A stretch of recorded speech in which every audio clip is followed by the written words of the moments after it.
What about the mental game, Jürgen, of doing a marathon? Because like a lot of top business people that you hear talking about entrepreneurship and business, they talk about it like it's a marathon. Yeah, first of all, you have to do your homework. You have to prepare. You can't do a marathon out of the blue without any mileage. You have to get ready. Otherwise, I would consider it unhealthy. The second is you have to choose the right equipment, the right shoes, the right clothing. You have to have a plan. You have to have a support crew. It always helps to have some people with you who help you with encouragement, with all the logistics that are involved before the race and after the race, and yelling out splits. You have to have a race schedule, pace schedule. You have to define a goal. So you have to be very consistent. Then during the race, you have to stick with your game plan. You should not change it unless the circumstances are not right. You have to adapt to the circumstances. If it's extremely hot or very cold or windy, you have to change your plan and you have to be able to do this. And you have to think in advance about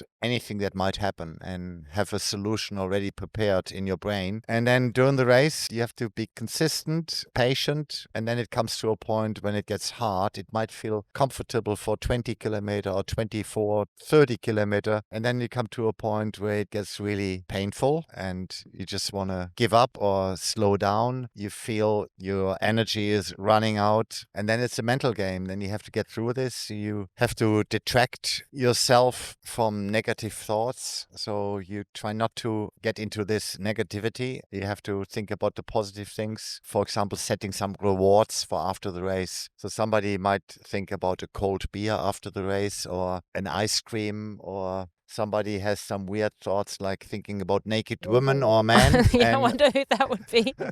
And whatever makes you go and makes you tick.